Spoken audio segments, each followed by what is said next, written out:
റബ്ബ് സുബ്ഹാനഹു വ തആലയുടെ നിയമനിർദ്ദേശങ്ങൾ ജീവിതത്തിൻ്റെ മുഴുവൻ മേഖലകളിലും സൂക്ഷിച്ചു പാലിച്ച് ജീവിക്കണമെന്ന് നമ്മെ ഏവരെയും ഓർമ്മപ്പെടുത്തുകയാണ്, വസിയ്യത്ത് ചെയ്യുകയാണ്. ഏറ്റവും വിശിഷ്ടമായ ദിനരാത്രങ്ങളിലൂടെയാണ് ദുൽഹജ്ജ് 1 മുതൽ 10 വരെയുള്ള ഈ ഒരു ദിവസങ്ങളിലൂടെ നാം കടന്നു പോകുന്നത്. ഇസ്ലാമിലെ എല്ലാ ആരാധനകളും എന്നോണം യോജിച്ചു വരുന്ന നമസ്കാരവും നോമ്പും ബലികർമ്മവും ഉംറയും ഹജ്ജും എല്ലാം ഒത്തുവരുന്ന 10 ദിവസങ്ങൾ ലോകത്തിൻ്റെ എല്ലാ ഭാഗത്തു നിന്നും ഒരൊറ്റ ലക്ഷ്യം വെച്ചുകൊണ്ട് പരിശുദ്ധമായ ഹറമിനെ ലക്ഷ്യം വെച്ചുകൊണ്ട് ലക്ഷങ്ങൾ പാലായനം ചെയ്ത് എത്തിക്കൊണ്ടിരിക്കുന്ന സന്ദർഭം. ഫീഹി ആയാത്തും ബയ്യിനാത്തുൻ, അതിൽ വ്യക്തമായ ദൃഷ്ടാന്തമുണ്ട്. മഖാമു ഇബ്രാഹീം, വിശിഷ്യ ഇബ്രാഹിം അലൈഹിസ്സലാം നിന്ന സ്ഥലം. വമൻ ദഖലഹു കാന ആമിന, ആരെങ്കിലും അവിടെ പ്രവേശിച്ചാൽ അവർ നിർഭയരായിരിക്കുന്നവരാണ്. വലില്ലാഹി അലന്നാസി ഹിജ്ജുൽ ബൈത്തി മനിസ്തതാഅ ഇലൈഹി സബീല, ആ കഅബാലയത്തിലേക്ക്, ആ മന്ദിരത്തിലേക്ക് എത്തിച്ചേരാൻ കഴിവുള്ള മനുഷ്യർ അതിലേക്ക് തീർത്ഥാടനം നടത്തുക എന്നത് അവർക്ക് അല്ലാഹു സുബ്ഹാനഹു വ തആലയോടുള്ള ബാധ്യതയാകുന്നു. വമൻ കഫറ, വല്ലവനും അവിശ്വസിക്കുന്ന പക്ഷം ഫഇന്നല്ലാഹ ഗനിയ്യുൻ അനിൽ ആലമീൻ, അല്ലാഹു സുബ്ഹാനഹു വ തആല ലോകരെ ആശ്രയിക്കാത്തവനാകുന്നു. അപ്പോൾ നിർഭയത്വത്തിൻ്റെ കേന്ദ്രം എന്ന് അല്ലാഹു സുബ്ഹാനഹു വ തആല തന്നെ പ്രഖ്യാപിച്ചിട്ടുള്ള ആ കഅബാലയത്തിലേക്ക് എത്തിച്ചേരാൻ ലോകത്തിൻ്റെ വിവിധ ഭാഗങ്ങളിൽ നിന്ന് ജനങ്ങൾ അങ്ങോട്ട് പോകാനുള്ള അടിസ്ഥാനപരമായ കാരണം, ജീവിതത്തിൻ്റെ യഥാർത്ഥ ലക്ഷ്യം നേടിയെടുക്കുന്നതിന് വേണ്ടി ഇസ്ലാമല്ലാത്ത ഒരു പരിഹാരമില്ല, ഇസ്ലാമല്ലാത്ത ഒരു മാർഗമില്ല എന്ന ഉറച്ച ബോധ്യമാണ്. അൽ ഹജ്ജു അറഫ, നബി സല്ലല്ലാഹു അലൈഹി വസല്ലം പറഞ്ഞല്ലോ, ഹജ്ജ് എന്ന് പറഞ്ഞാൽ അറഫയാണ്. അതിൻ്റെ അർത്ഥം മറ്റു ചടങ്ങുകൾ ഇല്ല എന്നല്ല, മറിച്ച് അറഫ ഇല്ലെങ്കിൽ ഹജ്ജില്ല. മറ്റേത് കർമ്മത്തെക്കാളും ഉപരി അറഫക്ക് അതിൻ്റെ പ്രാധാന്യമുണ്ട് എന്നർത്ഥം. ആ അറഫ ദിനത്തിലാണ് പരിശുദ്ധ ദീൻ പൂർത്തിയായി എന്ന പ്രഖ്യാപനമടങ്ങുന്ന ആയത്തിറങ്ങിയത്. അൽ യൗമ അക്മൽതു ലക്കും ദീനക്കും വ അത്മംതു അലൈക്കും നിഅമതി വ റളീതു ലക്കുമുൽ ഇസ്ലാമ ദീന, ഇന്നേ ദിവസം നിങ്ങളുടെ ദീനിനെ നിങ്ങൾക്ക് നാം പൂർത്തിയാക്കി തന്നിരിക്കുന്നു, എൻ്റെ അനുഗ്രഹത്തെ നാം നിങ്ങൾക്ക് സമ്പൂർണമാക്കി തന്നിരിക്കുന്നു. ഇസ്ലാം പൂർത്തിയായി എന്നർത്ഥം. ഇനി ഒന്നും അതിലേക്ക് ചേർക്കുകയോ അതിൽ നിന്നും ഒന്നും എടുത്തു മാറ്റുകയോ ചെയ്യേണ്ടതില്ല. ഇസ്ലാം പൂർത്തിയായി എന്ന് പറയുമ്പോൾ അതിൻ്റെ അടിസ്ഥാന പ്രമാണങ്ങൾ വിശുദ്ധ ഖുർആനും പ്രവാചക ചര്യയും നമുക്ക് പൂർത്തിയാക്കി തന്നു എന്നുമുണ്ട്. അതിൻ്റെ വിശദീകരണങ്ങളിൽ പോലും ഈ ദിവസത്തിന് ശേഷം ഒന്നിൻ്റെയും ആവശ്യമില്ല. കാരണം വിശുദ്ധ ഖുർആനും പ്രവാചക ചര്യയും നമുക്ക് ഓതിത്തരികയും അത് വിശദീകരിച്ചപ്പോൾ ഒപ്പമുണ്ടായിരുന്ന മഹാന്മാരായ സ്വഹാബത്ത്, പ്രൈമറി ഓഡിയൻസ്, പ്രഥമ സംബോധിതർ, അവരെങ്ങനെയാണോ ദീനിനെ മനസ്സിലാക്കിയത് അതാണ് ദീനിൻ്റെ ശരിയായ രൂപം. അതല്ലാതെ ഖിയാമത്ത് നാൾ വരെയുള്ള മനുഷ്യർ വിശുദ്ധ ഖുർആനും പ്രവാചക ചര്യയും വായിച്ചിട്ട് എനിക്ക് ഇന്നൊരാശയം കിട്ടി എന്ന് പറഞ്ഞ് ഓരോരുത്തർ ഇസ്ലാമിൻ്റെ പേരിൽ പുതുതായി പറയാൻ തുടങ്ങിയാൽ ഇസ്ലാമിൻ്റെ രൂപം എന്താകും? നമ്മുടെ ജില്ലയിലുള്ള ഒരു സഹോദരൻ വിശുദ്ധ ഖുർആനെ സ്വന്തം ബുദ്ധി കൊണ്ട് സമീപിച്ചു. എന്നിട്ട് അദ്ദേഹം പറഞ്ഞു, ഇനി ഉലുഹിയ്യത്ത് അറക്കേണ്ടതില്ല, അത് ചോര ചിന്തലാണ്, അത് കാരുണ്യത്തിനെതിരാണ്, അതുകൊണ്ട് 7 ആൾ കൂടി ഒരു കട്ടിൽ വാങ്ങി പാവപ്പെട്ടവന് കൊടുത്താൽ മതി. ഇത് ഈ കോടിക്കണക്കിന് മുസ്ലിങ്ങളുള്ള ഈ ലോകത്ത് ഒരു സംസ്ഥാനത്ത് ഒരു ജില്ലയിൽ ഒരു മൂലയിലുള്ള ഒരാൾക്ക് സുബഹിസ്കരിച്ച് ഖുർആൻ ഓതിയപ്പോൾ തോന്നിയതാണ്. അങ്ങനെ ഓരോരുത്തർ അവരവരുടെ ബുദ്ധിക്കനുസരിച്ച് തലച്ചോറിനനുസരിച്ച് ഇസ്ലാമിനെ വ്യാഖ്യാനിച്ചാൽ എവിടെ എത്തും? എന്നാൽ ചിന്തിക്കാനും പഠിക്കാനും ഇസ്ലാം പറഞ്ഞിട്ടുണ്ട്. അഫലാ യഖ്ലൂന ഫലാ തഖ്ലൂന ഫലാ യതദബ്ബറൂൻ, നിങ്ങൾ ചിന്തിക്കുന്നില്ലേ, ഉറ്റാലോചിക്കുന്നില്ല. അതെന്തിനെ കുറിച്ചാ? അള്ളാഹുവിന്റെ നിയമങ്ങളെ കുറിച്ചല്ല, മറിച്ച് അള്ളാഹുവിന്റെ സൃഷ്ടിപ്പിനെ കുറിച്ചാണ് ചിന്തിക്കാൻ പറഞ്ഞത്. ഇത് ദുർവ്യാഖ്യാനം ചെയ്യും. ചിന്തിക്കാൻ പറഞ്ഞിട്ടില്ലേ? അങ്ങനെ ഞാൻ ചിന്തിച്ചപ്പോൾ എനിക്ക് കിട്ടിയതാണ്, പിന്നെ ബലിയറക്കണ്ട, പകരം കട്ടിൽ വാങ്ങിക്കൊടുത്താൽ മതി. ആ ചിന്തയല്ല ഇത്. മറിച്ച് ലോകത്തിന്റെ സൃഷ്ടാവിനെ കുറിച്ച്, ആ സൃഷ്ടാവിന്റെ സൃഷ്ടിപ്പിനെ കുറിച്ച് എല്ലാ വെള്ളിയാഴ്ചയും നമ്മൾ കേൾക്കുന്നത് പോലെ അഫലാ യൻദുറൂന ഇലൽ ഇബ്ലി കൈഫ ഖുലിഖത്, നിങ്ങൾ ഒട്ടകങ്ങളിലേക്ക് നോക്കുന്നില്ലേ, അതെങ്ങനെ സൃഷ്ടിക്കപ്പെട്ടു? പർവ്വതങ്ങളിലേക്ക് നോക്കുന്നില്ലേ, നിങ്ങൾ ഭൂമിയിലേക്ക് നോക്കുന്നില്ലേ? അതേപോലെ വഫീ അൻഫുസിക്കും, നിങ്ങൾ സ്വന്തം ശരീരത്തിലേക്ക് നോക്കുന്നില്ലേ എന്നൊക്കെ പറഞ്ഞില്ലേ? അത് സൃഷ്ടി പഠനത്തിലൂടെ സൃഷ്ടാവിലേക്ക്, ആ സൃഷ്ടാവ് ഉണ്ടെന്ന് ബോധ്യമായാൽ, പിന്നെ അള്ള പറഞ്ഞു എന്ന് ഉറപ്പായാൽ, റസൂലുള്ള പറഞ്ഞു, ഹദീസ് സ്വഹീഹ് ആണ് എന്ന് ഉറപ്പായാൽ, പിന്നെ ഒരു ചോദ്യവുമില്ല. സമഅനാ വ അതാഅനാ, ഖുർആനാണോ സ്വഹീഹായ ഹദീസാണോ, അത് അംഗീകരിച്ചുകൊള്ളും. അതുകൊണ്ട് ഇസ്ലാം പൂർത്തിയായി കഴിഞ്ഞു. അത് അറഫ ദിനത്തിന്റെ ഏറ്റവും വലിയ ഒരു പ്രത്യേകതയാണ്. ആ ദിവസമാണ് ചരിത്ര പ്രസിദ്ധമായ, ഇന്നും ഒരു പ്രസംഗത്തോടും തുലനം ചെയ്തുകൊണ്ട് അതിജയിക്കാൻ പറ്റാത്ത രൂപത്തിലുള്ള ഉന്നതമായ ഒരു പ്രഖ്യാപനം മഹാനായ നബി കരീം സല്ലല്ലാഹു അലൈഹി വസല്ലം അറഫ ദിനത്തിൽ വെച്ച് പ്രഖ്യാപിച്ചത്. فإن دماءكم وأموالكم وأعراضكم بينكم حرام كحرمة يومكم هذا في شهركم هذا في بلدكم هذا. അവിടുത്തെ സംസാരത്തിന്റെ ആദ്യ ഭാഗം ഇങ്ങനെയായിരുന്നു: അഥവാ ഈ നാടിന്റെ പവിത്രത പോലെ, ഈ മാസത്തിന്റെ പവിത്രത പോലെ, ഈ അറഫ ദിനമാകുന്ന ഈ ദിവസത്തിന്റെ പവിത്രത പോലെ നിങ്ങളുടെ രക്തവും നിങ്ങളുടെ സമ്പത്തും നിങ്ങളുടെ അഭിമാനവും പവിത്രമാകുന്നു എന്ന ഉന്നതമായ പ്രഖ്യാപനം. അനാവശ്യമായി രക്തം ചിന്താൻ പാടില്ല എന്നും, സമ്പത്തുമായി ബന്ധപ്പെട്ട് മറ്റൊരാളുടെ സമ്പത്ത് നമ്മുടെ കീശയിൽ എത്തിയിട്ടില്ല എന്ന് നമ്മൾ ഉറപ്പിച്ചുകൊണ്ടേയിരിക്കണമെന്നും, സമ്പത്തിന്റെ പ്രാധാന്യവും രക്തത്തിന്റെ പ്രാധാന്യവും എത്രയാണ്, അതുപോലെ പ്രധാനമാണ് ഒരാളുടെ അഭിമാനം. അയാൾ പാവപ്പെട്ടവനാകാം, ഒന്നിനും ഗതിയില്ലാത്തവനാകാം, നമ്മുടെ നാട്ടിലൊക്കെ അത്ര തന്നെ പ്രശസ്തമല്ലാത്ത ജാതിക്കാരനാകാം. പക്ഷേ അതൊക്കെ നാം ഉണ്ടാക്കിയതാണ്. എന്നാൽ അതൊരു മനുഷ്യനാണ്. ആ മനുഷ്യന്റെ അഭിമാനത്തിന് ക്ഷതം വരാതെ സൂക്ഷിക്കണം. ഏതുപോലെ?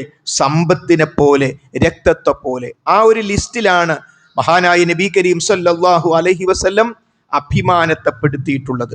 അതുകൊണ്ട് തന്നെ വളരെയധികം നമ്മൾ ശ്രദ്ധിക്കണം. നമ്മുടെ ജീവിതത്തിൽ മറ്റൊരാളുടെ രക്തം ചിന്തുന്നതുമായി ബന്ധപ്പെട്ട് കൊലപാതകങ്ങൾ ഒരു കാരണവുമില്ലാതെ നടന്നുകൊണ്ടിരിക്കുന്ന ഒരു കാലമാണ് നമ്മുടേത്. വളരെയധികം നമ്മൾ ശ്രദ്ധിക്കണം. അതേപോലെ സമ്പത്തിൻ്റെയും അഭിമാനത്തിൻ്റെയും വിഷയത്തിലും. മാത്രമല്ല, അറഫ ദിനം എന്ന് പറയുന്നത് മാമിൻ യൗമിൻ അക്സറ മിൻ അൻ യുഅ്തിഖല്ലാഹു ഫീഹി അബ്ദൻ മിനൻ നാരി മിൻ യൗമി അറഫ. യൗമു അറഫയിൽ മുസ്ലിം റിപ്പോർട്ട് ചെയ്ത ഹദീസാണ്. അറഫ ദിനത്തിൽ അല്ലാഹു സുബ്ഹാനഹു വ തആല അവന്റെ അടിമകളെ നരകത്തിൽ നിന്ന് മോചിപ്പിക്കുന്നത് പോലെ മറ്റൊരു ദിവസവും അള്ളാഹു മോചിപ്പിക്കുന്നില്ല. ധാരാളം ആളുകൾക്ക് അള്ളാഹു സുബ്ഹാനഹു വ തആല പൊറുത്തു കൊടുത്ത് നരകത്തിൽ നിന്നും മോചിപ്പിക്കുന്ന ദിവസമാണ് ഈ 10 ദിവസങ്ങളിൽ നമുക്ക് വരാനിരിക്കുന്ന അറഫ ദിനം എന്ന് പറയുന്നത്. ഖൈറുദ് ദുആ, ദുആകളിൽപ്പെട്ട്, പ്രാർത്ഥനകളിൽപ്പെട്ട് ഏറ്റവും നല്ല പ്രാർത്ഥന യൗമി അറഫ, അറഫാ ദിനത്തിലുള്ള ദുആ ആണ് എന്ന് മഹാനായ നബി കരീം സല്ലല്ലാഹു അലൈഹി വസല്ലം നമുക്ക് പഠിപ്പിച്ചത് തുർമുദ് റിപ്പോർട്ട് ചെയ്ത ഹദീസിൽ നമുക്ക് കാണാൻ പറ്റും. അതുകൊണ്ട് തന്നെ ഈ ദിവസങ്ങളെല്ലാം വളരെ പ്രത്യേകതയുള്ളതാണ്. വെള്ളിയാഴ്ച, നോമ്പിന് ഒരു വെള്ളിയാഴ്ച നമ്മുടെ ഈ പള്ളി എങ്ങനെയായിരിക്കും? സാധാരണഗതിയിൽ ജുമ ശ്രദ്ധിക്കാത്തവർ പോലും വെള്ളിയാഴ്ച, നോമ്പിന് മാത്രം വെള്ളിയാഴ്ച പള്ളിയിൽ വന്നാൽ മതിയോ? പോരാ. പക്ഷേ അതൊരു ശ്രദ്ധയുണ്ടാകും. അതുപോലെ ശ്രദ്ധിക്കും മുസ്ലിം ഉമ്മത്തെങ്ങാനും ഈ 10 ദിവസങ്ങളുടെ പ്രാധാന്യം അറിഞ്ഞിരുന്നുവെങ്കിൽ, മാമിൻ അയ്യാമിൻ അൽ അമലു സ്വാലിഹു ഫീഹാ അഹബ്ബു ഇലല്ലാഹി മിൻ ഹാദിഹിൽ അയ്യാം. അല്ലാഹു സുബ്ഹാനഹു വ തആലക്ക് ഈ 10 ദിവസങ്ങളിലെ അമലാണ് ഏറ്റവും ഇഷ്ടം. ഈ 10 ദിവസങ്ങൾക്ക് അപ്പുറമുള്ള മറ്റു ദിവസങ്ങളിലൊക്കെ അമൽ അള്ളാഹ്ക്ക് ഇഷ്ടമാണ്, പ്രതിഫലം കൊടുക്കുകയും ചെയ്യും. എന്നാൽ അള്ളാഹുവിന് അഹബ്ബു ഇലല്ലാഹ്, അള്ളാഹുവിലേക്ക് ഏറ്റവും ഇഷ്ടമുള്ള ദിവസങ്ങളാണ്. അതുകൊണ്ട് ഈ ദിവസങ്ങളിൽ ഒരു തിങ്കളാഴ്ച നോമ്പ് കിട്ടുക എന്ന് പറഞ്ഞാൽ, ഈ ദിവസങ്ങളിൽ ഒരു വ്യാഴാഴ്ച നോമ്പ് കിട്ടുക എന്ന് പറഞ്ഞാൽ, ഈ ദിവസങ്ങളിൽ ഒരു ജുമ കിട്ടുക എന്ന് പറഞ്ഞാൽ അത് വളരെ പ്രാധാന്യത്തോടുകൂടി സത്യവിശ്വാസികൾ കാണും. ഈ ദിവസത്തിന്റെ പ്രാധാന്യം അവർ അറിഞ്ഞിരുന്നെങ്കിൽ എന്നാണ്.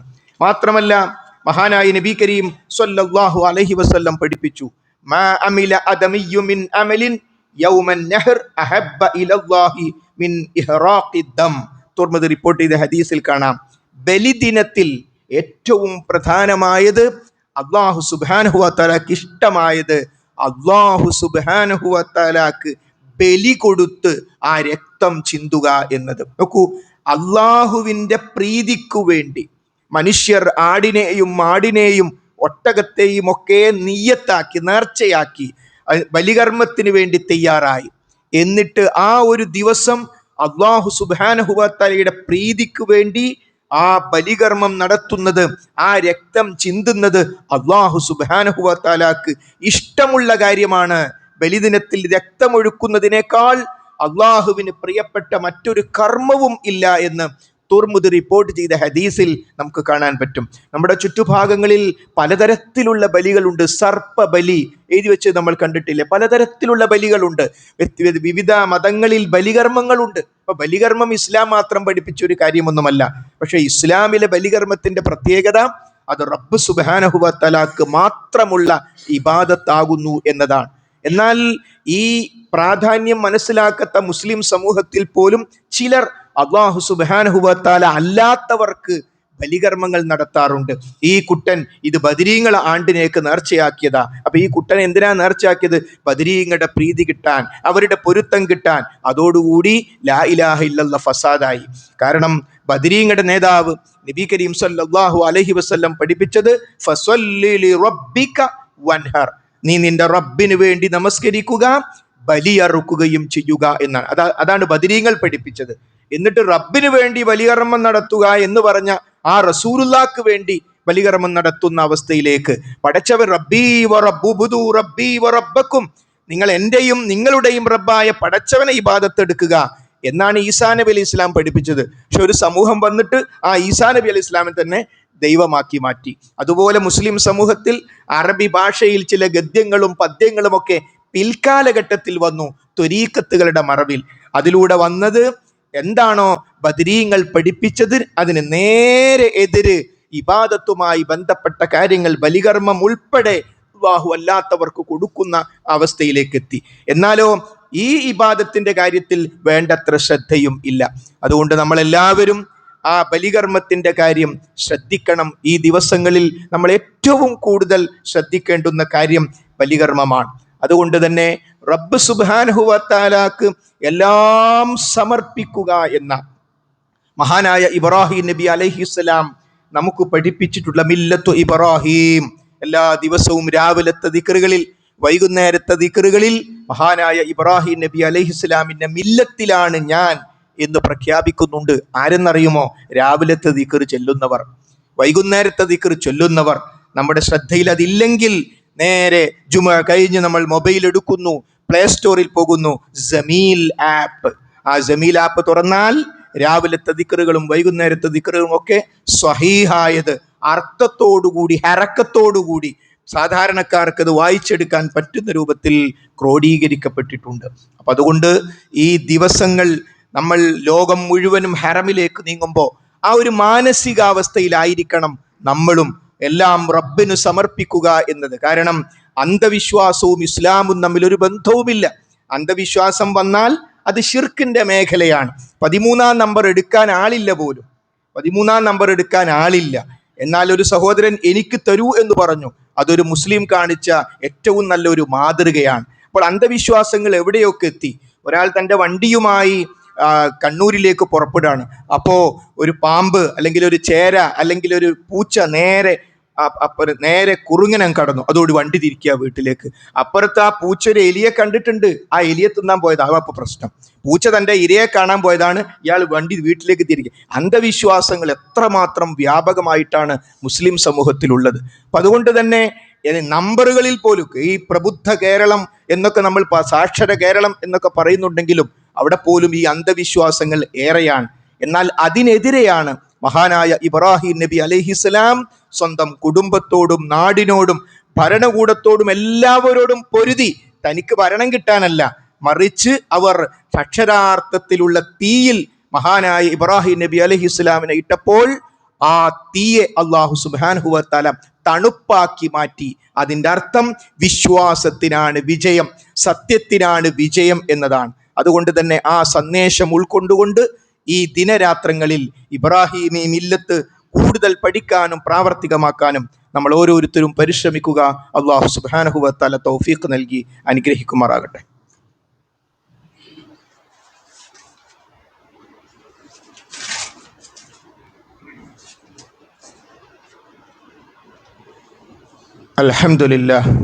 അൽഹംദുലില്ലാഹി റബ്ബിൽ ആലമീൻ വസ്സലാത്തു വസ്സലാമു അലാ റസൂലിഹിൽ അമീൻ വഅലാ ആലിഹി വസ്വഹ്ബിഹി അജ്മഈൻ. അമ്മാ ബഅദ്. ഒരിക്കൽ കൂടി റബ്ബ് സുബ്ഹാനഹു വ തആലയുടെ നിയമനിർദ്ദേശങ്ങൾ ശ്രദ്ധിക്കണം, സൂക്ഷിക്കണമെന്ന് ഓർമ്മപ്പെടുത്തുകയാണ്. ദുൽഹജ്ജ് 8 ഹാജിമാർ മിനയിലേക്ക് പോകുന്നത്. അതോടുകൂടിയാണ് ഹജ്ജിൻ്റെ കർമ്മങ്ങൾ ആരംഭിക്കുന്നത്. മിനയിൽ എന്താണുള്ളത്? ലോകത്തുനിന്ന് വരുന്ന എല്ലാ ഹാജിമാരും ഒരിടത്ത് തമ്പടിക്കുന്നു. ആ മിനയിലെ തമ്പുകളിൽ തമ്പടിക്കുക, അവിടെ വെച്ച് നമസ്കരിക്കുക, അവിടെ അന്തി ഉറങ്ങുക എന്നത് ഹജ്ജിൻ്റെ കർമ്മമാണ്. അതേ മിനയിലാണ് ഹജ്ജിൻ്റെ അവസാനം വരുമ്പോൾ എല്ലാം കഴിഞ്ഞ് വീണ്ടും തിരിച്ച് മിനയിലേക്ക് എത്തും ബലികർമ്മം നിർവഹിക്കുവാൻ വേണ്ടി. എന്താണ് അതിൻ്റെ പിന്നിലുള്ള ചരിത്രം? മഹാനായ ഇബ്രാഹിം നബി അലൈഹിസ്സലാം സ്വപ്നം കാണുന്നു. എന്താണ് സ്വപ്നം? മകനെ അറുക്കുന്നതിന് വേണ്ടി. അപ്പോൾ മകനോട് ചോദിക്കുന്നു, മാതാ തറ, മോനെ നിന്റെ അഭിപ്രായം എന്താണ്? അല്ലാഹു സുബ്ഹാനഹു വ തആല കൽപ്പിച്ചാൽ പിന്നെ മകന്റെ അഭിപ്രായം ചോദിക്കേണ്ടതുണ്ടോ? അവിടെയാണ് ഇസ്ലാം പഠിപ്പിക്കുന്ന ശൂറയുടെ, കൂടിയാലോചനയുടെ മഹത്വം. മോനെ കൊണ്ടുപോയി ബലി അറുക്കാം, പക്ഷെ മോനെ കൂടി ആ മാനസികാവസ്ഥയിലേക്ക് കൊണ്ടുപോകാൻ നിന്റെ അഭിപ്രായം എന്താണ്? എന്തായിരുന്നു മറുപടി? ഇഫ് അൽ മാ തുഅ്മർ. എന്താണ് ഉപ്പ പടച്ചോൻ പറഞ്ഞത് അതങ്ങ് നിറവേറ്റിക്കൊള്ളുക. ഈ മകനെ അങ്ങേക്ക് ക്ഷമാശീലരുടെ കൂട്ടത്തിൽ കാണാം. അങ്ങനെയാണ് രണ്ടുപേരും കൂടി മിനയിലേക്ക് പോകുന്നത്. എന്തിന്? ഒരു ഉപ്പ കാലങ്ങളോളം പ്രാർത്ഥിച്ച് കിട്ടിയ മകനെ ബലിയെറുക്കാൻ ആ മകനെ കൊടുത്ത റബ്ബ് പറഞ്ഞു. മിനയിലെത്തി ബലിയെറുക്കാൻ നേരം അല്ലാഹു സുബ്ഹാനഹു വ തആലയുടെ പ്രഖ്യാപനം വന്നു, വേണ്ട ഇബ്രാഹിം, നരബലി വേണ്ട. ഇത് പലർക്കും അറിയില്ല. അങ്ങനെ കൊണ്ടുപോയേന്ന് പറഞ്ഞാൽ അർത്ഥം നമ്മൾ വിചാരിക്കുക, ബാക്കി പലർക്കും അറിയില്ല. അറുത്തിട്ടില്ല, മകനെ അറുത്തിട്ടില്ല, വേണ്ട. അല്ലാഹു സുബ്ഹാനഹു വ തആല ആകാശത്ത് നിന്ന് ഒരു ബലിമൃഗത്തെ ഇറക്കി കൊടുത്തു. അതിനെ ബലി അറുക്കുകയും ചെയ്തു. പരീക്ഷണമായിരുന്നു അത്. എല്ലാം റബ്ബിൻ്റെ ഉറപ്പുണ്ടോ? ഉറപ്പുണ്ട്. നീ കാലങ്ങളോളം ദുആ ചെയ്ത് കിട്ടിയ മകനും പടച്ചുണ്ടെന്ന് ഉറപ്പുണ്ട്. എന്നാ ബലിയർക്ക് ആയിക്കോട്ടെ പഠിച്ചോനെ. അപ്പൊ അവിടെ പിന്തിരിഞ്ഞു പോകുന്ന ഒരവസ്ഥ ഇല്ല എന്ന് ലോകത്തുള്ള മുഴുവൻ സത്യവിശ്വാസികളെയും പഠിപ്പിക്കുക എന്ന മഹത്തായ സന്ദേശം അതിലുണ്ട്. അവിടെ പോയി ബലിയറുക്കുമ്പോൾ പ്രിയപ്പെട്ട സഹോദരി സഹോദരന്മാരെ, ഇബ്രാഹിം നബി അലൈഹി ഇസ്ലാം ഇസ്മായിൽ നബി അലൈഹി ഇസ്ലാമിനെ ബലിയറുക്കാൻ കൊണ്ടുപോയി. ആ ഹജ്ജിന്റെ ആ ചടങ്ങിൽ എവിടെയെങ്കിലും ഇസ്മായിൽ നബിയെ കാക്കണേ എന്നൊരു വിളി മിനയിൽ വെച്ചുണ്ടോ? പോട്ടെ, ആ ബലി അറുക്കാൻ കൊണ്ടുപോയ ഇബ്രാഹിം നബി അലൈഹി ഇസ്ലാമിനോട് ഒരു പ്രാർത്ഥന. നമ്മുടെ നാട്ടിൽ ഹജ്ജിന് പോയ വ്യത്യസ്ത ആശയക്കാരുണ്ട്. അവരുടെ കയ്യിലൊക്കെ ഹജ്ജിന്റെയും ഉംറന്റെയും കിതാബുണ്ട്. അതിലൊന്നും അങ്ങനെ ഒരു വിളിയില്ല. പോട്ടെ, എങ്കിൽ ബിബറക്കത്തി ഇസ്മായിൽ, ബിഹഖ് ഇസ്മായിൽ, ബിജാഹി ഇസ്മായിൽ ഇല്ല. അപ്പൊ ഹജ്ജ് നൽകുന്ന ഏറ്റവും വലിയ സന്ദേശം, ഈ രണ്ട് മഹാന്മാരുമായി ബന്ധപ്പെട്ട ചടങ്ങുണ്ടായിട്ട് പോലും ഒരു വിളി പോലും ഇബ്രാഹിം നബിയോടില്ല, ഇസ്മായിൽ നബിയോടില്ല. അതേപോലെ തന്നെ സഫ മർവക്കടയിൽ നമ്മുടെ ഓട്ടം, അത് ഹജ്ജിന്റെ ഭാഗമാണ്, അത് ഉംറയുടെയും ഭാഗമാണ്. ആ മഹദിയായ ഹാജറ ബീവി ആദ്യം സഫയിൽ നിൽക്കുന്നു. ആ സഫയിൽ വെച്ച് പടച്ചോനോട് പ്രാർത്ഥിക്കുന്നു. പിന്നീട് മർവയിലേക്ക് പോകുന്നു. അവിടെ അതേപോലെ നമ്മളും ചെയ്യണം. സഫയിൽ നിൽക്കുന്നു, കഅബക്ക് തിരിഞ്ഞ് കൈകൾ ഉയർത്തി റസൂലുള്ളാഹി സ്വല്ലല്ലാഹു അലൈഹി വസല്ലം ദുആ ചെയ്തു. നമ്മളും അങ്ങനെ തന്നെ ചെയ്യണം. ആ പ്രാർത്ഥനകളിൽ എവിടെയെങ്കിലും ഹാജറ ബീവി നിന്ന സ്ഥലത്ത് നിൽക്കുമ്പോഴെങ്കിലും ഹാജറ ബീവിയെ എന്നൊരു വിളി ഇല്ല. മർവയിലെത്തിയിട്ട് അവിടെയും ഇല്ല. എങ്കിൽ ബിബറക്കത്തി ഹാജറ, ബിഹഖി ഹാജറ, ബിജാഹി ഹാജറ ഇല്ല. പിന്നെ എവിടുന്ന് വന്നു മുഹയ്യിദ്ദീൻ ഷേഖ് എന്ന വിളി? പിന്നെ എവിടുന്ന് വന്നു ബദരീങ്ങളെ എന്ന് വിളി? പിന്നെ എവിടുന്ന് വന്നു എഫീസത്ത് ബീവിയ? ഹാജറ ബീവിയേക്കാൾ വലിയ ബീവി ഉണ്ടോ ഈ ലോകത്ത്? അതുകൊണ്ട് ഇസ്ലാം ഹജ്ജിൽ നൽകുന്ന സന്ദേശത്തിൽ നിന്നും ആളുകൾ എക്സ്ട്രാ ഫിറ്റിംഗ് വെച്ചിട്ട് ആകെ വികലമാക്കിയിരിക്കുന്നു. ഒരു പൊന്തക്കാട് പോലത്തെ ഒരു സംഗതി ഇങ്ങനെ പോകുന്നുണ്ട്. ആൾക്കാർക്ക് എന്താന്ന് മനസ്സിലാകുന്നില്ല. അപ്പോൾ അതവിടെ ആ വണ്ടി അവിടെ നിർത്തിയിട്ട് എക്സ്ട്രാ ഫിറ്റിംഗ് മൊത്തം ഒഴിവാക്കാൻ തീരുമാനിച്ചു. അപ്പൊ അതൊരു സൈക്കിളാണ്. ഒരു സൈക്കിളാണ് അപ്പോൾ. പക്ഷെ മനുഷ്യന്മാർക്ക് മനസ്സിലാകുന്നില്ല. ഒരു പെരുന്നാൾ ദിവസം ഒരു ടി വിയിൽ വാർത്ത പറയാണ്, ഇന്ന് മുസ്ലിങ്ങളുടെ ബലി പെരുന്നാൾ. എന്നിട്ട് എന്താ കാണിക്കുന്ന അറിയോ? ഭീമാപ്പള്ളിയിൽ ആ ഖബറിനെ തവാഫ് ചെയ്യുന്ന അവിടെ നിലവിളക്ക് വെച്ച രംഗം. അപ്പൊ ഇവിടുത്തെ ഒരു വിഷ്വൽ മീഡിയക്ക് ഇസ്ലാമിന്റെ അടയാളായിട്ട് കാണിക്കാനുള്ള എന്താ? കെട്ടിപ്പൊന്തിച്ച ഖബറും അവിടെ തവാഫും അവിടെ ഒരു നിലവിളക്കും. ഖബറിന് തവാഫ് ഉണ്ടോ? അങ്ങനെ തവാഫ് ഉണ്ടെങ്കിൽ മദീനയിൽ റസൂലുള്ളാഹിന്റെ ഖബറിന് തവാഫ് ഉണ്ടാവില്ലേ? ഇല്ലല്ലോ. മദീന പള്ളിക്ക് തവാഫ് ഉണ്ടോ? ഇല്ല. ലോകത്തൊരിടത്ത് മാത്രമേ ഇസ്ലാമിൽ തവാഫുള്ളൂ. അത് കഅബാലയത്തിന് മാത്രമാണ്. അത് ചെയ്യാൻ അള്ളാഹു നമുക്ക് തൗഫീക്ക് നൽകുമാറാകട്ടെ. അള്ളാഹിന്റെ റസൂലുള്ള ഉണ്ടാക്കിയ പള്ളിക്കോ റസൂലുള്ളയുടെ ഖബറിനോ പോലും തവാഫില്ല. പക്ഷെ ഇസ്ലാമിന്റെ അടയാളമായി ഈ പൊന്തക്കാട കാണിക്കുക എക്സ്ട്രാ ഫിറ്റിംഗ്. അങ്ങനെ എക്സ്ട്രാ ഫിറ്റിംഗ് കൊണ്ട് ഇസ്ലാമിന് മനസ്സിലാകാത്ത രൂപത്തിൽ വികലമായിരിക്കുന്നു. അപ്പൊ അതുകൊണ്ട് തന്നെ ഈ ഒരു ബോധ്യം, ഹജ്ജിന്റെ ആത്മാവ് എന്ന് പറയുന്നത് ഏകദൈവ ആരാധനയാണ്. സ്വന്തം പിതാവിനോട് യുദ്ധം ചെയ്ത വിഷയം അതായിരുന്നു. എന്തിനാണ് ഉപ്പ നിങ്ങൾ ഉപകാരമോ ഉപദ്രവമോ ചെയ്യാത്ത, കാണുകയോ കേൾക്കുകയോ ചെയ്യാത്തവേ, എന്തിനാണ് എൻ്റെ പ്രിയപ്പെട്ട പിതാവേ നിങ്ങൾ ഇബാദത്ത് എടുക്കുന്നത്, നിങ്ങൾ പ്രാർത്ഥിക്കുന്നത് എന്നതായിരുന്നു മഹാനായ ഇബ്രാഹിം നബി അലൈഹിസ്സലാം ആസർ എന്ന തൻ്റെ സ്വന്തം പിതാവിനോട്. പിന്നെ ബറക്കത്ത് കൊണ്ട് ചോദിച്ചു. ആൾക്കാർ ചോദിക്കല, ആയിക്കോട്ടെ, നേരിട്ട് വിളിക്കില്ല. മൊയ്തീഷന്റെ ബറക്കത്തോണ്ട് ചോദിച്ചൂടെ? ബദരീങ്ങളെ ബറക്കത്തോണ്ട് ചോദിച്ചൂടെ? അവർ മഹാന്മാരല്ലേ? ശരി, ബറക്കത്ത് കൊണ്ട് ചോദിക്കാമായിരുന്നുവെങ്കിൽ ലോകത്ത് ഏറ്റവും വലിയ മഹാനാര് ഒരു സംശയവുമില്ല. ഖബർ പൊട്ടിപ്പിളർന്ന് ആദ്യം പുറത്തേക്ക് വരുന്നത് ആദം നബി അലൈഹി സ്വലാം അല്ല, മുഹമ്മദ് മുസ്തഫ നബി കരീം സ്വല്ലല്ലാഹു അലൈഹി വസല്ലമയാണ്. ആദ്യമായി സ്വർഗത്തിലേക്ക് പ്രവേശിക്കുന്നത്, സ്വർഗത്തിന്റെ ഉദ്ഘാടനം മഹാനായ മുഹമ്മദ് മുസ്തഫ നബി കരീം സ്വല്ലല്ലാഹു അലൈഹി വസല്ലമയാണ്. എന്നാൽ ബിബറക്കത്തി മുഹമ്മദ്, നമ്മളെ മദ്രസയിൽ പഠിച്ച എവിടെയെങ്കിലും അള്ളാന്റെ റസൂലിന്റെ ബറക്കത്ത് കൊണ്ടുവന്നൊരു ദുആ ഉണ്ടോ? ദുആ ഇല്ല എന്ന് മാത്രല്ല, ഇന്ന് നമ്മുടെ ജുമഅക്ക് നമ്മൾ 2 റക്അത്ത് നമസ്കരിക്കുമ്പോൾ അത്തഹിയാത്ത് കഴിഞ്ഞ ഉടനെ നമ്മൾ എന്താ പറയാ? സ്വലാത്ത്. ആ സ്വലാത്തിൽ എന്താ ഉള്ളത്? അല്ലാഹുമ്മ സ്വല്ലി അലാ മുഹമ്മദിൻ. അടുത്ത ഭാഗത്തോ അല്ലാഹുമ്മ ബാരിക് അലാ മുഹമ്മദിൻ. അല്ലാഹുവേ റസൂലുള്ളാഹിക്ക് ഗുണം ചെയ്യണേ, റസൂലുള്ളാഹിക്ക് ബറക്കത്ത് ചെയ്യണേ. മനസ്സിലായില്ലേ? തബാറക്കല്ലാഹ്, അല്ലാഹു അനുഗ്രഹ സമ്പൂർണനായിരിക്കുന്നു. ആ ബറക്കത്തിന്റെ ഉടമസ്ഥനോട് പടച്ചോനെ ആ ബറക്കത്ത് ഇനി റസൂലുള്ളാഹിക്ക് കൊടുക്കണേന്നാ സ്വലാത്തിന്റെ അർത്ഥം. അല്ലാഹുമ്മ, അല്ലാഹുവേ, ബാരിക് അലാ മുഹമ്മദിൻ വഅലാ ആലി മുഹമ്മദിൻ, റസൂലുള്ളാഹിക്കും അവിടുത്തെ അഹ്ലുകാർക്കും കമാ ബാറക്ത അലാ ഇബ്രാഹീമ വഅലാ ആലി ഇബ്രാഹീം, ഇബ്രാഹിം നബിക്കും അവിടുത്തെ അഹ്ലുകാർക്കും നീ ബറക്കത്ത് കൊടുത്തതുപോലെ റസൂലുള്ളാഹിക്കും അവിടുത്തെ അഹ്ലുകാർക്കും നീ ബറക്കത്ത് കൊടുക്കണേ. അപ്പോൾ ഹജ്ജ് പഠിപ്പിക്കുന്ന ഈ മഹത്തായ സന്ദേശം മനസ്സിലാക്കാത്ത ചിലരെങ്കിലും ഹജ്ജിന് പോകുമ്പോൾ ഒരു ഖബറിൻ്റെ അടുത്ത് വണ്ടി നിർത്തുന്നു, അവിടുന്ന് ഇറങ്ങുന്നു, ഇറങ്ങിയിട്ട് ആ കെട്ടിപ്പൊന്തിച്ച പച്ച വിരിച്ച ആ ഖബറിൻ്റെ അടുത്ത് പോകുന്നു, ആ ഭണ്ഡാരത്തിൽ പണമിടുന്നു, ഒരാശ്വാസം എന്ന് പറയണ്ട, ഇനി എയർപോർട്ടിൽ പോകാം, ഇനി വിമാനയാത്രയൊക്കെ ഈ മരിച്ചു കിടക്കുന്ന ആൾ നോക്കും. ഹജ്ജ് പോയി.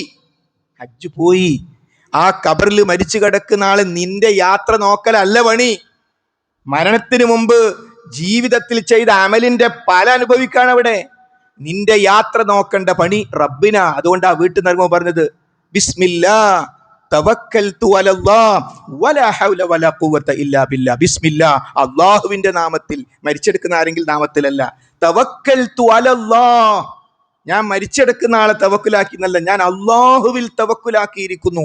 ലാ ഹൗല വലാ ഖുവത ഇല്ലാ ബില്ലാ, അല്ലാഹുവിങ്കിൽ നിന്നല്ലാതെ ഒരു കഴിവും ഒരു ശക്തിയുമില്ല. ആ ദുആനെ തകർക്കല മറ്റത്. അതിന്റെ അർത്ഥം ഉമ്മാന്റെ ഖബറിന്റെ അടുത്ത് പോകണ്ട, ഉപ്പാന്റെ ഖബറിന്റെ അടുത്ത് പോകണ്ട എന്നല്ല, പോകണം, അവർക്ക് വേണ്ടി പ്രാർത്ഥിക്കണം, നമുക്ക് പരലോകത്തെ പറ്റി ബോധ്യം ഉണ്ടാവുകയും ചെയ്യും. എന്നാൽ ഖബറാളികളോട് തേടുന്ന അവസ്ഥ പോലും തലതിരിഞ്ഞ ഇസ്ലാം. അപ്പൊ അതുകൊണ്ട് വളരെ ഗൗരവത്തോടുകൂടി ഹജ്ജിന്റെ ഈ സന്ദേശങ്ങളെ കുറിച്ച് നമുക്ക് ബോധ്യമാകണം. അതേപോലെ തന്നെ ഇൻഷാ അല്ലാഹ് നമുക്ക് ഏറ്റവും പ്രധാനപ്പെട്ട ഒരു ഇബാദത്ത് വരാനിരിക്കുന്നത് അടുത്ത ബുധനാഴ്ചയാണ്, അഥവാ അറഫ നോമ്പ്.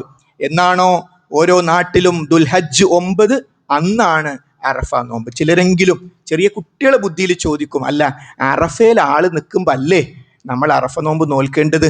ഒറ്റ ഉത്തരേ ഉള്ളൂ, ഭൂമി ഉരുണ്ടതാണ്. കഴിഞ്ഞു. ഭൂമി ഉരുണ്ടതാണ് എന്ന് പറഞ്ഞാൽ അറഫയിൽ ഹാജിമാർ നിൽക്കുമ്പോൾ ലോകത്തുള്ള മുഅ്മിനീങ്ങൾക്ക് എല്ലാവർക്കും നോമ്പ് നോൽക്കാൻ പറ്റൂല. വെറുതെ ആ മൊബൈൽ എടുത്തിട്ട് ലോസ് ആഞ്ചൽസിൽ ഈ അറഫയിൽ ആൾ നിൽക്കുമ്പോൾ അവിടെ നട്ടപ്പാതിരാണേ. നട്ടപ്പാതിരിക്ക് നോമ്പുണ്ടോ? നമ്മൾ ചോദിക്കും ഭയങ്കര ബുദ്ധിയാണ് എനിക്കിന്ന്. ഒരു ബുദ്ധിയില്ല, അപ്രായോഗികമാണ് പറയുന്നത്. ഈ അടുത്ത കാലത്തല്ലേ ഈ അവിടെ എപ്പോൾ അറഫ നമ്മൾ അറിയാൻ പോയത്? മുമ്പ് ഹജ്ജിന് പോയാൽ അവിടെ എത്തിയോന്ന് എപ്പോഴും ആരെങ്കിലും തിരിച്ചു വന്നിട്ട് തന്നെ അറിയില്ല.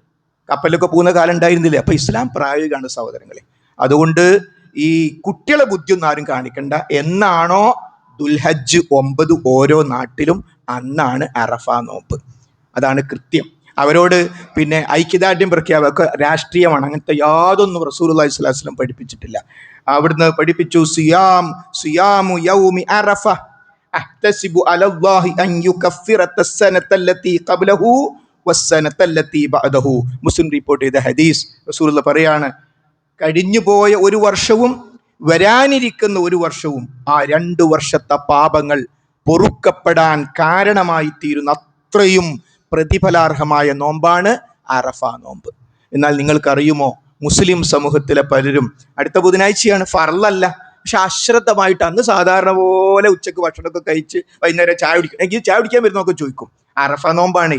അത്രയും അശ്രദ്ധമായി പോകുന്നു. എന്നാൽ ഇല്ലാത്ത നോമ്പോ, ഒരു ബറാത്തിന്റെ നോമ്പ് നോറ്റില്ല, അതില്ലാത്തൊരു നോമ്പോ അന്ന് ഭയങ്കര പ്രാധാന്യ. ഉള്ള നോമ്പിനോ ഒരു പ്രാധാന്യമില്ല. തിങ്കളാഴ്ച നോമ്പിന് പ്രാധാന്യം ആൾക്കാർ കൊടുക്കുന്നില്ല, വ്യാഴാഴ്ച നോമ്പിന് കൊടുക്കുന്നില്ല. എല്ലാ മാസവും 13, 14, 15 സുന്നത്ത് നോമ്പുണ്ട്, അതിനൊന്നും പ്രാധാന്യം കൊടുക്കില്ല. ഇല്ലാത്ത വല്ല നോമ്പും വന്നാൽ അത് ഭയങ്കര ഗൗരവത്തിൽ ആൾക്കാർ എടുക്കുകയും ചെയ്യും. അതുകൊണ്ട് ഇത്രമാത്രം, അഥവാ അല്ലാഹു സുബ്ഹാനഹു ഖൈറുദ്ദുആ യൗമി അറഫ, ഏറ്റവും നന്നായി പ്രാർത്ഥിക്കേണ്ട ദിവസമാണ്. അടുത്ത ബുധനാഴ്ചയാണ് നമുക്ക് ആ നോമ്പ് വരുന്നത്. അതുകൊണ്ട് പ്രത്യേകം ശ്രദ്ധിച്ച് ആ നോമ്പ് നമ്മൾ മാത്രമല്ല, നമ്മുടെ കുടുംബം അറിയണം, നമ്മുടെ ഫാമിലി അറിയണം, ഫാമിലി ഗ്രൂപ്പിലൊക്കെ പറയണം. ഫാമിലി ഗ്രൂപ്പ് തമാശ അറിയാൻ മാത്രമുള്ളതല്ല, ആൾക്കാർക്ക് ദീന് കിട്ടാൻ അത് ഉപയോഗിക്കണം. അടുത്ത ബുധനാഴ്ചയാണ് ഇൻഷാ അല്ലാഹ് നമ്മുടെ അറഫ നോമ്പ്. ആ കാര്യം നമ്മൾ പ്രത്യേകം ശ്രദ്ധിക്കണം. അതുപോലെ അറഫ കഴിഞ്ഞാൽ പെരുന്നാളിലേക്ക് എത്തി. നോമ്പ് ഹറാമായ ദിവസമാണ് പെരുന്നാൾ. വലിയ പെരുന്നാളല്ല, ബലി പെരുന്നാൾ. നമ്മുടെ എല്ലാ ആഗ്രഹങ്ങളെയും റബ്ബിന് വേണ്ടി ബലി കഴിക്കാൻ നമ്മൾ തയ്യാറാണ് എന്ന ഇബ്രാഹിം നബി അലൈഹിസ്സലാമിൻ്റെ പ്രഖ്യാപനം നമ്മുടെ ജീവിതത്തിലേക്ക് വരുന്ന ആ ദിവസവും ആ ബലി എന്ന അർത്ഥത്തിലായിരിക്കണം. അഥവാ എനിക്ക് പെരുന്നാൾ ദിവസം ലഹരിയെ ബലി കഴിക്കാൻ സാധ്യമല്ല, അതുകൊണ്ട് ഞാൻ പെരുന്നാളിന് പള്ളിയിലൊക്കെ പോവും, പക്ഷെ ഞാൻ കള്ളും കുടിക്കും. ഓനെന്ത് ബലി പെരുന്നാൾ? സ്വന്തം മകനെ റബ്ബിന് വേണ്ടി കൊടുക്കാൻ തയ്യാറായി ഇബ്രാഹിം നബിനെ ആ ചരിത്രം ഓർമ്മിക്കുമ്പോൾ സ്വന്തം ശരീരത്തിന്റെ ആഗ്രഹമായ കുടുംബത്തെ തകർക്കുന്ന, സമ്പത്തിനെ തകർക്കുന്ന ലഹരി ഒഴിവാക്കാൻ മൂപ്പർക്ക് കഴിയില്ല, തെറ്റുകളിൽ നിന്ന് വിട്ടു നിൽക്കാൻ കഴിയില്ല. അപ്പൊ പെരുന്നാൾ എന്ന് പറഞ്ഞാൽ ആഘോഷിക്കാനുള്ളതാണ്.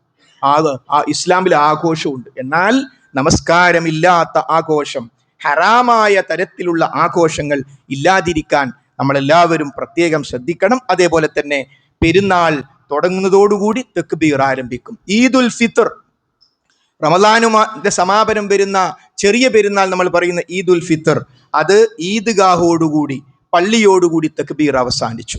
എന്നാൽ ബലി പെരുന്നാളിന് അയ്യാമുത്ത തശ്രീഖ് അഥവാ ദുൽഹജ്ജ് 13 അസർ വരെ നമുക്ക് ബലിയെറുക്കാം.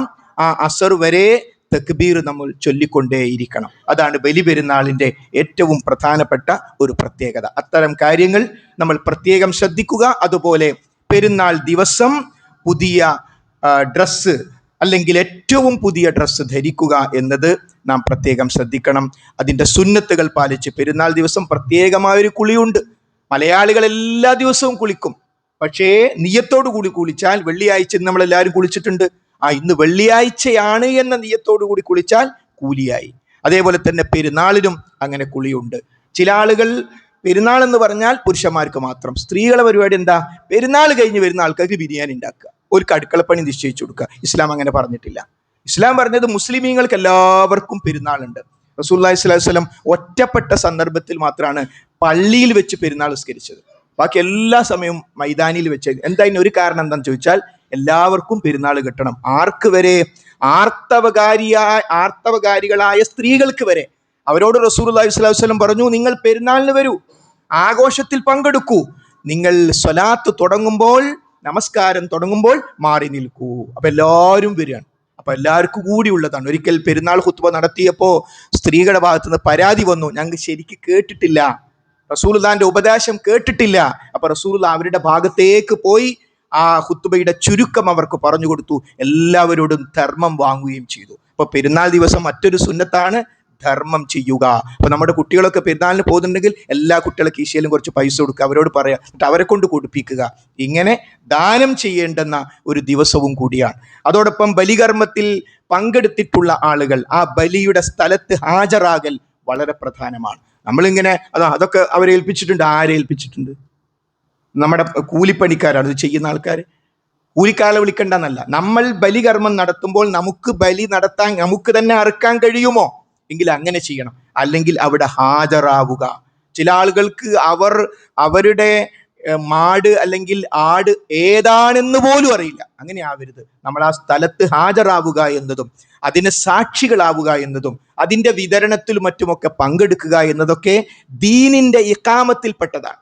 ദീന് ഇപ്പോൾ ഇവിടെ ഒരു ജുമ നടക്കുക എന്നുള്ളത് ദീൻ നിലനിർത്തുന്നതിൻ്റെ ഭാഗമാണ്. അതേപോലെ ഈ ദീനീ പ്രവർത്തനത്തിൻ്റെ സുപ്രധാനമായ ഇത്തരം കാര്യങ്ങളൊക്കെ നമ്മളും നമ്മുടെ മക്കളുമൊക്കെ ഉണ്ട് എന്ന് നമ്മൾ ഉറപ്പ് വരുത്തണം.